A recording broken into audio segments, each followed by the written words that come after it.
Okay, so this is not complicated. So don't run away or think, oh, this is going to be waffling on about stuff that's either too complicated or boring, etc. Um, whether you find it boring or not, obviously you'll have to kind of decide yourself. This is a really important idea, and well, it's not just an idea; it's a principle that's presented throughout the ages. Whether we're talking about recent times through figures like Wittgenstein, Pascal, Gödel. So we're not just talking about kind of some highfalutin spiritual idea. We're talking about mathematical models, modern Western philosophers. But then we've also got Buddha, Nāgārjuna, Krishna, Lao Tzu, St. Thomas Aquinas. They all have articulated this and, let's say, emphasize this as being a very important principle. And if you're trying to understand truth and reality, then it's really, let's say, foundational to really get a grip on this. So what am I talking about? I'm talking about the understanding and the appreciation that rationale and logic are limited and inadequate when it comes to understanding reality and truth. So, what am I talking about? Well, there's various ways that we could kind of explain it, and many people have. Of course, it's a contradictory thing to say that I'm going to explain why logic is not kind of truly reflective of total understanding, but that's the point. And in fact, if we think about the etymology of various, let's say, views of Hinduism and Buddhism, etc., what do we have? We have the term prajnaparamita would be the classic. And if you're trying to understand what prajnaparamita means, we can break it down. So there's prajna, which means it's like knowledge, but it's intelligence, but it's about determining things in a kind of intelligent, discriminatory way. And then paramita or param means beyond. It's a kind of a position beyond. So what does that all come together as? It means that it's an understanding or a wisdom that's gone beyond. It's gone to the other shore is often the phrase that's used. And that's pointing at the idea that it's about the intellect being used to understand its own limits. And if you look at the content of what the prajnaparamita is really focusing upon, especially if you're looking at Nāgārjuna and Chandrakirti's commentary on it, then we're really talking about understanding that even very everyday examples of, daily life, like fire, movement, time, causal aspects of emergence, for instance, as in, like a shoot coming out of a seed. All of those things have an expedient sort of rational understanding that we think we have a take on that is, let's say, veridical, that it is true. However, there are very simple ways of, in many ways, analyzing time, for instance. Our concept of time is that the past gives rise to the present moment, and the present moment gives rise to the future moment. But actually that makes no sense. Why does it make no sense? In order for something to be a causal principle of something, it needs to have contact. If the present moment is giving rise to the future moment, then that means that the future moment and the present moment need to be in contact. And where else can you contact something but within space and time? Like that's a principle that we all agree on, right? In order for something to be in contact, it must be doing that at the same time and in the same space. Well, if the present moment is touching the future moment, when's it touching it? Is it touching it in the future? In which case, that's the future moment. And if the future moment is touching the present moment, then that's in the present. So that would mean that the past, future, and present are in some way touching each other in the same moment, which actually makes no sense. And in fact, the concept of time then collapses. This is one example, right? This is one example that Nāgārjuna, and I'm not suggesting that you come to me for a full understanding of this. Obviously, go and study Nāgārjuna, go and study Chandrakirti with someone who's, a Kempo or a Kempo or a Geshe, etc. Some qualified, let's say, Buddhist teacher who's essentially the equivalent of a doctorate in philosophy is a Geshe and a Kempo. But the point still stands, and this is not peculiar to Buddhism. And actually, if you look at the etymology of, for instance, the Prajnaparamita, which I've just explained, but you can look at Hinduism, for instance, has the particular denomination Advaita Vedanta, right? The non-dual school of Hinduism. Advaita, non-dual. Vedanta, well, Vedanta means the culmination of the Vedas, the completion, or the culmination is probably the best word. And what does that mean? It means that it's, in fact, the novel The Razor's Edge by Somerset Maugham is directly actually referencing the meaning of Advaita Vedanta, because Somerset Maugham was very much let's say, an enthusiast at least with Advaita Vedanta, and I think he had quite a lot of conversations with Swami Vivekananda. I think I've got it right. I think that was the Swami that he was having conversations with. And again, this is this understanding that there's something that's beyond.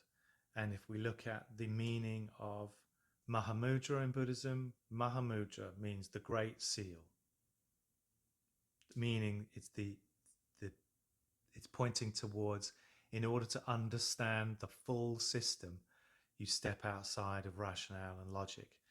And many of the practices that are in Mahamudra and Dzogchen, right? Dzogchen is another Tibetan school that goes back to, it goes back to a lot of Indian schools. It's Ati Yoga, essentially. Indian schools of Buddhism, I mean. But they're pointing towards this understanding of non-dual understanding, which is non-dual in the sense that it's not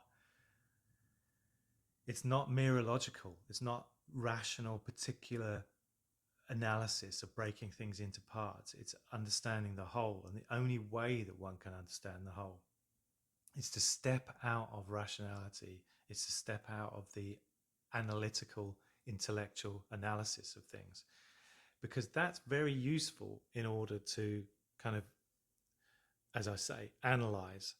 But if one is going to have a fuller understanding of the truth or reality, it is said in these systems, and as I say, it's not just about religion.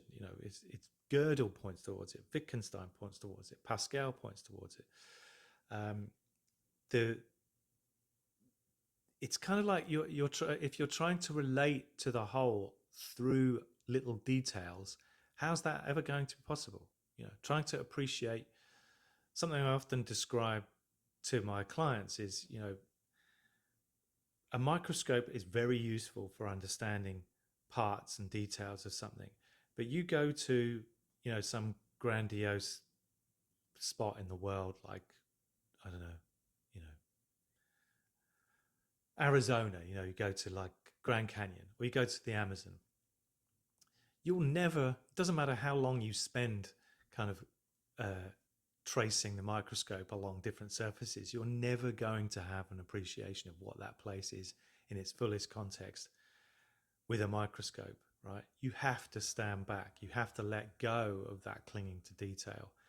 And the rationale and the intellect is always compartmentalizing. It's always sectioning things off. necessarily, because that's how it functions, but it's not going to reflect the full kind of reality. And, even Pascal's quote, which I've written down here because I wanted to get it right. Pascal's quote is, reason's last step is the recognition that there are an infinity of things which are beyond it, which is essentially a statement of that's what the Prajna Paramita is pointing towards. Um, and in terms of my own experience, I remember I studied the Prajna Paramita with Khenpo Tsultrim Gyamtso, who's a very kind of heavyweight, big hitter, so to speak, Tibetan Khenpo. And he himself stated that we study the Prajna Paramita, for instance, in order to remove doubt, which sounds simple and it sounds like it's kind of just, it's about religion and removing doubt from religion. No, what he meant was that it's removing doubt, that letting go of the intellect. And I can say what he meant because he elaborated, right? I'm not kind of coming up with my own interpretation of this. The whole point of study is to take one to the precipice, or you could say the springboard of the intellect, in order for it to let go and dive into an understanding that goes beyond the intellect. And so, Zen, for instance, if you've got curiosity or you feel a draw towards Zen, or you might have noticed that I just moved. That's because I decided to edit and stick something extra in, but I'll finish that point off. So, yeah, in order to really understand Zen, an understanding of Nāgārjuna is, I would say, essential, really. Uh, let's say it's a really robust foundation, and the reason for that is because all those Zen koans, etc., are all trying to point towards letting go of the conceptual, logical, analytical mind. And the Prajna Paramita is analyzing the concepts that we have about various aspects of phenomena of everyday life, and showing that our understanding cannot be true. And so your intellect is sort of, on a meta level, it's sort of pointed towards itself and shown, look, you're not capable really of understanding truth and reality, so you need to stop kind of taking the lead here. Which brings me on to the reason why I decided to edit something in here, is that I didn't talk about the thing that I often talk about. Probably why I didn't, because it felt so implicit. But there's a neurological perspective here as well, which is that the left hemisphere is specialized towards attending to the world in a mereological way. What do I mean by that? I mean, its speciality is compartmentalization, closing things down, or attempting to close things down to a certainty, relating to the map, not the true territory, abstraction, etc. So those are all useful things to navigate on a pragmatic level, for instance. And of course, that's how analysis works. Analysis literally means, etymologically speaking, means to break things into parts. But that in itself also is pointing towards those parts, in order to really be understood in the full context, would need to be put back together as a whole. And that's where the right hemisphere comes in, because the right hemisphere is what has the appreciation of context, of relationship. And it's not a coincidence, for instance, that the practical procedural aspects of speech are the domain of the left hemisphere. We've got Wernicke's area and Broca's area. Where are they? They're in the left hemisphere. But where's the full understanding and the meaning of what's being said? Where does that happen? Well, that happens, on a broader level. That happens on the right side, the right hemisphere. But interestingly, the right hemisphere has no speech. And what does that sound like? What does that resonate with as a concept? The Tao that can be spoken of is not the true Tao, right? So what does that mean? We could say that, well, the right hemisphere has the fuller understanding, has the fuller appreciation of what's going on, yet it cannot actually speak. And that's something I think to bear in mind in regards to our relationship with meditation, for instance, is that not referring to our inner dialogue, or rather not kind of fixating upon our inner dialogue, is not a loss of understanding, is not a loss of intelligence, or let's say mindful awareness.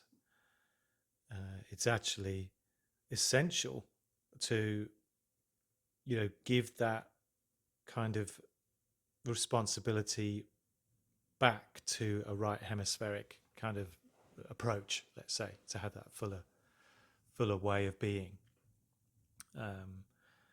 Meditation is often kind of framed and misunderstood as essentially there to calm us down or to give us peace, etc., which is really a very, well, I'd say it's a superficial understanding of what meditation is, because meditation, from the point of view of the meditative traditions that are very well known for it, such as Buddhism, Hinduism, Jainism, and Taoism, are all trying to point towards that is the method by which we come to an understanding or a full recognition of the true nature, right? So, and what does that mean? It means that in order to, in this context at least, in order to have that full understanding, we've got to let go of trying to assemble it with our intellect and use our intellect to access that. And it's not a case that we have to get rid of it, because that's often, comment that people often make. Oh, I can't meditate because I can't stop thinking. Well, to give you a kind of maybe a crude metaphor, but it kind of gets the point across. That's a bit like a space shuttle pilot saying, well, I can't leave the Earth's atmosphere because I can't get rid of gravity. But he's not required to get rid of gravity. He's only required to leave gravity where it is and transcend it. Leave its influence, not get rid of it. You don't have to get rid of the human beings going about their daily business and, more broadly speaking, the gravity of the Earth in order for that shuttle to get beyond Earth, right?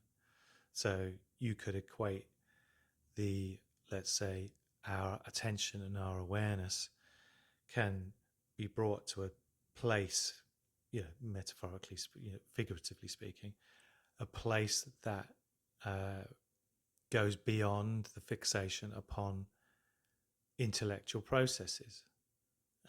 It's not that we have to stop intellectual processes. If you, for instance, you could think of it, it's a bit like a kind of zooming out scene in some film, right? The activity that is going on below is not gotten rid of. It's just put into a context that it shows it in relationship with everything else in a much fuller way. So the drone or the helicopter shot is kind of showing the human activity down there going on, but suddenly it's not the entirety, or it's not the full kind of emphasized, fixated point of what's going on. It shows, how that thing is going on in relation to everything else around it. And you could say that in some ways that's a kind of a nod to a sense of what meditation is trying to get towards, that your intellect and your thinking and your internal dialogue are just part of that scene, and you can, if you want a fuller understanding of yourself, that's how to kind of let's say that's how to relate to it. So that's me wittering on probably too long. So well done if you got this far. There are various, let's say, directions that this could go in. And anyone that's looked through any of the kind of carousels that I've posted, this is actually just a fuller articulation of those. I just feel that people seem to relate better to someone like a talking head rather than lots of pictures and text. So this is me doing that now.